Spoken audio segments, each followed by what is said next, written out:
কুশিয়ারা আর সুরমার মতো দুইটা নদীর গ্রামকে গ্রাম ভাঙ্গিয়া তার সকল সুরত বদলি দিয়েছে।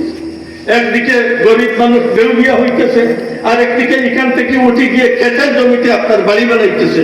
একসাথে দুইটা অসুবিধা, ক্ষেতের জমি নষ্ট হইতেছে, এইদিকে এই পরিবার ধ্বংস হইতেছে। আপনি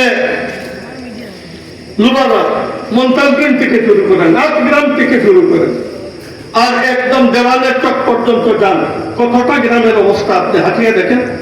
কতটা গ্রাম আপনার আটগড়ি গ্রামের কি কোনো নাম ও নিশানা আছে? উমরগঞ্জ আপনার মাদ্রাসা, উমরগঞ্জ মাদ্রাসা তো এখন আপনার ঝুঁকিপূর্ণ তবু বলকে মাদ্রাসার এইদিকে এক গ্রাম পুরো নদীতে না, নদীর ওই পারে ঝুঁকিপূর্ণে চলে গেছে।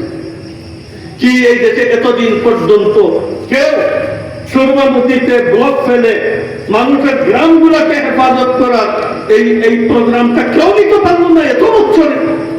এও তো হইতে পারতো যে একজনের প্রোগ্রাম নিয়ে রাখছেন, মঞ্জুর করাইছেন, কাজের সুযোগ পান নাই, পরবর্তী এমপি আছে এটা কাজ করাবে, এত সারা জিন্দগিতে কিচ্ছু হইল না।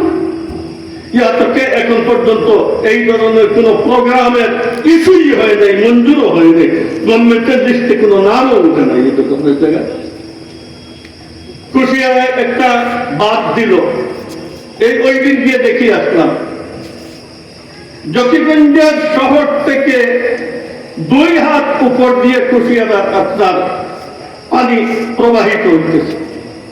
এখানে গ্রামের একটা সড়কের মতো একটা সড়ক, কুশিয়ারার পারে গ্রামের সড়কের মতো একটা সড়ক, তাও যদি বস্তা না ফেলা হইতো তাহলে 1 হাত পানির নিচে চলে যেত জকিগঞ্জ বাজার।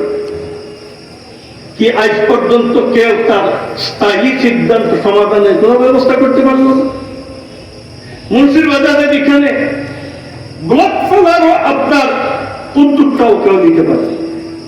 এখানে অনবরত আপনার ওই পারে এই পার ভাঙ্গিয়া ওই পারে আপনার কাঠিসড়া, ওই পার আপনার কাতারের ভূগোল তৈরি হয়েছে।